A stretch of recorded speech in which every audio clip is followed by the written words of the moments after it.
নমস্কার বন্ধুরা, কেমন আছেন সবাই? বং লাইফ উইথ গার্গীর নতুন একটি ব্লগে আপনাদের অনেক স্বাগত জানাই। আশা করি আপনারা সবাই খুব ভালো আছেন, সুস্থ আছেন। আমিও খুব ভালো আছি। এখন আমি ব্লগটা শুরু করছি। এখন বাজে বিকেল প্রায় 4:30। আমি দেখতে পাচ্ছেন যে রেডি হয়ে গিয়েছি। রেডি হয়ে একটুখানি বেরোবো, একটা জায়গায় যাব। চলুন আপনাদেরকেও সঙ্গে করে সেই জায়গাটা দেখিয়ে নিয়ে আসি। তাহলে আমার সঙ্গে থাকুন আর চলুন আমার সঙ্গে সঙ্গে। চলুন, বাইরে বেরিয়ে পড়েছি। বাইরে বেরিয়ে এক অপূর্ব সুন্দর দৃশ্যের সামনাসামনি হলাম। দেখতে পাচ্ছেন কি সুন্দর সূর্যটা অস্ত যাবে। বিকেলটা একদম যেন অন্যরকম। গোধূলি আলোয় চারদিক মাখামাখি হয়ে যাচ্ছে, আর পুকুরে সেই সূর্যের আলোর প্রতিবিম্ব ধরা পড়েছে। আর নারকেল গাছ, খুব সুন্দর দৃশ্যটা চোখের জন্য খুবই আইসুদিং, তাই আপনাদের কাছে তুলে ধরলাম। বেশ কয়েকদিন যাবৎ ধরেই ভেবেছি যে আপনাদেরকে এই জায়গাটায় আমি নিয়ে যাব, যেহেতু আমারও খুব প্রিয় একটি জায়গা। কিন্তু এত গরম কদিন ছিল যে বেরোনোর সাহস হতো না। এই সময়টা মানে 4:30 পৌনে 5টায় ভীষণ রোদ থাকতো, কিন্তু আজকে একটুখানি মেঘ ছায়া ওয়েদার বলে তাই বেরোনোর সাহসটা করেই ফেললাম। চলুন সঙ্গে থাকুন। আগামীকাল আমাদের এখানে ভোট। দেখুন কেমন এখানে অস্থায়ী ভোট কেন্দ্র তৈরি হয়েছে। আসলে এই শহরাঞ্চলে যে স্কুলগুলো, যেগুলো মানে ছাত্র অভাবে বন্ধ হয়ে গেছে, সেখানে থাকার উপযোগী পরিস্থিতি নেই। তাই দেখুন এইরকম কেমন কেন্দ্র তৈরি হয়েছে। এই মাঠটি রয়েছে, এই ভোট গ্রহণ কেন্দ্র দেখালাম, তার পিছন দিকেই আমার যাতায়াতের পথেই পড়ে। আমি যখনই এখান থেকে যাতায়াত করি এই মাঠের সামনে কিছুক্ষণ দাঁড়িয়ে পড়ি, আর আমার সেই ছোটোবেলার স্মৃতিগুলোকে রোমন্থন করতে থাকি। দেখুন ছেলেরা কেমন মাঠে খেলছে। এখন কিন্তু ছেলেদের মাঠে দেখা গেলেও মেয়েদের তেমন দেখা যায় না। আমাদের ছোটোবেলায় কিন্তু আমরা ছেলে মেয়ে নির্বিশেষে সবাই কিন্তু একসাথে মাঠে খেলাধুলা করতাম। হ্যাঁ, কিন্তু এখন সেরকমভাবে আমি মেয়েদের দেখি না। হয়তো জানি না, যুগ জমানা পাল্টেছে, সেই জন্যও হতে পারে। হয়তো অভিভাবকেরা এখন সাহস পান না। আজ সত্যি সব কিছু কত উন্নত, এত উন্নত আধুনিকীকরণ ব্যবস্থাপনা, কিন্তু বাচ্চাদের ছোটোবেলাটা কেমন যেন হারিয়ে যাচ্ছে চতুর্দিকে দেখলে, তাই মনে হয়। যাই হোক, অনেক গল্প করতে করতে দেখুন আমরা পৌঁছে গেছি। কিন্তু কোথায় এসেছি দেখতে পাচ্ছেন? এটি হচ্ছে গঙ্গা নদী। আমাদের বাড়ির খুব কাছেই এই ঘাট আছে। প্রায় মিনিট 7 হাঁটলেই মোটামুটি পৌঁছে যাওয়া যায় এই ঘাটে। সেই জন্য ভাবলাম আপনাদের সাথে শেয়ার করি। এই যে দূরে দেখতে পাচ্ছেন যে বালি ব্রিজ, বালি ব্রিজের ওই কোণে দেখা যাচ্ছে দক্ষিণেশ্বরের মন্দিরের মাথাটা। আর ওই যে দেখুন যে নদীতে একটা স্পিড বোট আসছে, স্টিমার মতো ভেসে যাচ্ছে। যদিও শুনলাম যে এই যে যারা যাচ্ছেন এনারা কিন্তু যাত্রী নন। এখানে রিসেন্টলি একটি দুর্ঘটনা ঘটে গেছে। কাছেই একটি জায়গা আছে, সেইখানে একটি ছেলে নাকি জলে ডুবে গেছে, সেই জন্য এনারা খোঁজ চালাচ্ছেন। আমার এই জায়গাটি খুব প্রিয়। যখনই অনেক গরম লাগে বা সন্ধেবেলা অনেক সময় এসে এই জায়গায় দাঁড়াই, আর হাওয়া দিলে তো ভীষণ ভালো লাগে, নদীর হাওয়া। যদিও এই গরমে খুব একটা আসা হয়নি, কারণ বিকেলবেলাটাও এত গরম থাকতো যে যেন মাটি থেকে ভাপ বেরোতো। যাই হোক, আজকে ওয়েদারটা একটু ভালো বলে আসতে পারলাম, আর সঙ্গী করে আপনাদেরও আনতে পেরে খুব ভালো লাগছে। আপনারাও আমার সাথে সাথে এই গঙ্গার সাক্ষী হচ্ছেন। অনেক সময় এখানে আসি আমি আমার কর্তামশাইয়ের সাথে, কিন্তু আজ আমি এসেছি একা। বেশ সুন্দর লাগছে যে এসে বসে পড়েছি। এই জায়গাটি অতি প্রিয়। এখানে বসে সামনে এই যে গঙ্গার বয়ে চলা ভীষণভাবেই আমাকে টানে। এই যে গঙ্গার বয়ে চলা, যেন মনে হয় আমাদেরও দেখুন যে জীবন থেকে যে আস্তে আস্তে ছোট থেকে বড় হয়ে এগিয়ে চলা। জীবন মানেই তো একটা প্রবাহ, তাই নয় কি? যে যেদিন এটি স্তব্ধ হয়ে যাবে সেদিনই জীবনের পরিসমাপ্তি। তো সেই স্রোত যেন আমাদেরও জীবনেরই একটা দোতনাকে এখানে তাৎপর্যপূর্ণভাবে সেটারই ইঙ্গিত বহন করছে। আর এইখানে আসলে মনটা যেন হঠাৎ করেই খুব ভালো লাগায় ভরে ওঠে। চারদিকে কি সুন্দর প্রশান্তির পরিবেশ। আর অপরদিকে আমার যেন সবসময় মনে হতে থাকে ছোটোবেলা থেকে যে এই যে অপরদিকে ওরা কীভাবে থাকে, গঙ্গা পার হয়ে যাতায়াত কীভাবে করে। আমাদের এপারটাই সব কিছু আছে, ওপারটায় যেন কিছু নেই। অনেক বড় হয়ে সেই ভুলটা ভাঙলো যে ওপারেও একটা শহর, ওপারেও একটা নগর আছে এবং সেখানেও জনবসতি আমাদের মতোই। আমার যেন ছোটোবেলায় কেন জানি মনে হতো শুধু যে এপারে তো আমরা রয়েছি, ওপারে যারা থাকে তারা কিভাবে কি করে আর কি। যাই হোক, ছোটোবেলায় অনেক কিছুই মনে হয়। আপনাদেরও এমন কিছু ঘটনা থাকলে অবশ্যই কমেন্টে জানাবেন। দেখুন আমি যেখানে বসে আছি তার পাশে, এই নদীর পাশে মাঝি ভাইদের এই থাকার ঠিকানা। মানুষ কত কষ্ট করে জীবিকা নির্বাহ করে, তাই না? এই একটি ছোট্ট ঘরে না কোনো রকম তার ইলেকট্রিসিটি আছে, কিচ্ছু আছে, হ্যাঁ, একটি টিনের আর টালির ছাউনি।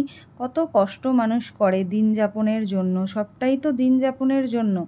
এই মাঝি ভাইরা আছে বলেই কত নিরাপদে মানুষকে নৌকোয় করে এ প্রান্ত থেকে ও প্রান্ত নিয়ে যান। এবং এখানে যদি কোনো রকম কিছু দুর্ঘটনাও ঘটে তখনও দেখেছি যে তারাই কিন্তু প্রথমে ঝাঁপিয়ে পড়েন। আজও যে দুর্ঘটনা ঘটেছে আমি শুনলাম, সত্যি ভীষণইভাবে আর কি মর্মস্পর্শী। একজন বেড়াতে এসেছিলেন একজনের বাড়িতে, তারপরে এসে গঙ্গায় স্নান করতে এসে এরকম দুর্ঘটনা, সত্যি মনকে মেনেই নেওয়া যায় না।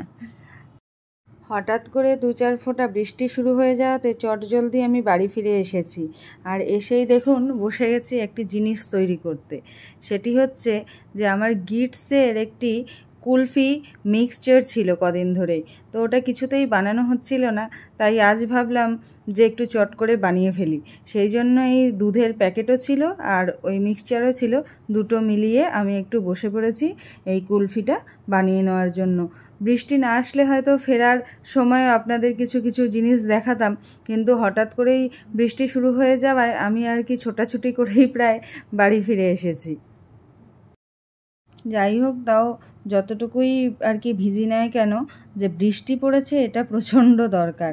যা গরম পড়েছিল, বৃষ্টি হওয়াটা প্রচণ্ড দরকার ছিল। আগামীকালও তো বলছে ভোটের দিন বৃষ্টি হবে, দেখা যাক কি হয়।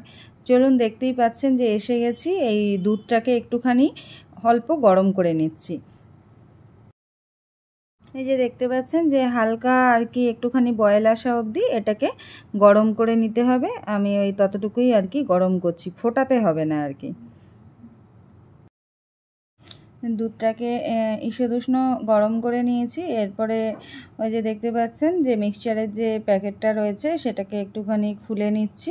ওটা একদমই প্যাক করা ছিল, কারণ বানাবো করে অনেক দিন ধরেই ভাবছি, আর কিছুতেই ঠিক সময় সুযোগ হয়ে উঠছিল না যে এটা বানাবো। আর এখন তো যা কিছুই করি তা আপনাদের সাথে মোটামুটি শেয়ার করতে ইচ্ছা করে, সেই জন্য এটাকে ভাবলাম যে যখন সন্ধেবেলা একটুখানি সময়ও আছে তাহলে এটা আজকে একটুখানি বানিয়ে নিই।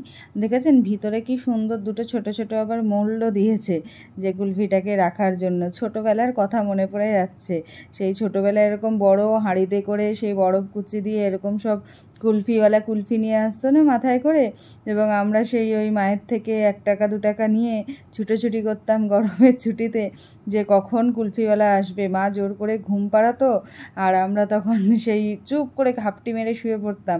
আর যেই একবার আওয়াজটা দিত অমনি আর কি দে ছুট, যা থাকতো তখন সেই নারকোল আইসক্রিম, তারপরে সেই লাল লাল এক ধরনের আইসক্রিম পাওয়া যেত সেগুলো। তখন এত কিছু চিন্তা ভাবনাও ছিল না যে কি জলে আইসক্রিম হচ্ছে, কিভাবে হচ্ছে। আর এখনকারের মতো সেই সমস্ত আইসক্রিম ওগুলো তো এখন আমরা খাচ্ছি, তখন কিন্তু বলুন ওই কাঠি আইসক্রিম, নারকোল আইসক্রিম, ওইগুলোর প্রতি এক অমোঘ টান ছিল। এখন আমি যদিও অনেক জায়গায় খুঁজি যে ওই ধরনের নারকোল আইসক্রিমটা, কিন্তু আমি আর পাই না। আমার বড্ড মানে পছন্দের ছিল ওই নারকোল আইসক্রিম। একজন বয়স্ক দাদু আসতেন, সেই একদম পিঠটা হয়ে যেত তার, হ্যাঁ, তার থেকে আমরা খেতাম। এখনও মনে পড়ে সেই দিনগুলো। ছোটোবেলা যেন ঝপ করে আর কি কীভাবে চোখের নিমেষে আর কি, হ্যাঁ, আমাদের বড় করে দিল, তাই না? এখন সেই ছোটোবেলার স্মৃতিসুধাময় দিনগুলো শুধু মনে করেই আমাদের প্রত্যেকেরই দিন কাটে। বন্ধু বান্ধবেরা সবার সাথেই যখন কথা হয় তখন একই আলোচনা হয়, এই ছোটোবেলায় এই হতো ওই হতো। এখন হয়তো সমস্ত কিছু আছে, সাথে টাকা পয়সারও সেই অসুবিধে নেই। তখন 1 টাকা পাওয়াই কত দুষ্কর ছিল, কিন্তু এখন দেখুন কত কিছু তার মধ্যে মধ্যে বাধা প্রতিবন্ধকতা, অনেকের শরীরেরই অনেক কিছু সমস্যা, যে কিছুই ইচ্ছা মতো আর করা যায় না। যাই হোক, এই যে দেখছেন ব্যাটারটা নিয়ে নিলাম, আর নিয়ে ওই লিউকওয়ার্ম যে দুধটা সেটা দিয়ে খুব সুন্দর করে ব্যাটারটাকে আর কি গুলে নিতে হবে, যাতে কোনো রকম আর কি লাম্প ওতে না থাকে। এইভাবে আমার যা মিক্সচার ছিল তার সাথে মোটামুটি আপনার ওই 350 ml মতো দুধ দিয়ে গুললেই আর কি হবে, ওটাই দেখাচ্ছিল, যা বলা আছে আর কি প্যাকেটে সেই অনুযায়ী আমি ওটাকে করছি। কারণ এর আগে তো এইরকমভাবে মিক্সচার দিয়ে আমি করিনি, এটা ফার্স্ট টাইমই আমি ট্রাই করছি, তাই ওদেরই আর কি দেখানো নির্দেশ মতোই আমি চলছি, এক পাও এদিক ওদিক করছি না। কারণ যদি আবার কিছু অন্যরকম হয়ে যায় তাহলে হয়তো জিনিসটা ঠিকঠাক তৈরি হবে না। চলুন এটা করে নিই। এরপরেই দেখতেই পাচ্ছেন যে গ্যাসে বসিয়ে দিয়েছি মিক্সচারটাকে, আর একটুখানি ভালো করে আর কি বয়েল এলে নাড়াচাড়া করতে করতে 5 মিনিট মতো এটাকে সিম আঁচ করেও নাড়াচাড়া করে মোটামুটি একটা একটু গাঢ় করে নিতে হবে আর কি। দেখুন প্রায় এইরকম গাঢ় মতো হয়ে এসছে। এবারে আমি এটাকে কিন্তু নিভিয়ে দিয়ে নামিয়ে নেব, আর নামিয়ে নিয়ে এটাকে একটু কিন্তু ঠান্ডা করতে হবে। ঠান্ডা করে তারপরে এটাকে কিন্তু ওই মোল্ডগুলোতে ভরতে হবে, ঠান্ডা না করলে কিন্তু ভরা যাবে না। দেখতে পাচ্ছেন ঘনত্বটা কি সুন্দর হয়েছে, আর গন্ধটা খুব ভালো উঠেছে, যদি ওটা বোঝাতে পারছি না। যাই হোক, দেখতে পাচ্ছেন যে আমি এইগুলো নিয়ে বসে পড়েছি আর কি, যেগুলো একটু ঠান্ডা করার জন্য ওয়েট করছিলাম। এবার ঠান্ডা মোটামুটি হয়ে গেছে। এরপরে একে একে এগুলোকে ওই মোল্ডের ভিতরে ভরে নিচ্ছি, ভরে নিয়ে এগুলোকে ফ্রিজারে রেখে দেব। ফ্রিজারে রেখে দিয়ে 7-8 ঘন্টা মতো রাখলেই হবে। আমি আর কি একদম রাত্রিবেলাটুকু রেখেই দেব, কালকের ব্লগে আপনাদের সঙ্গে কেমন হয়েছে এটা সেটা শেয়ার করব।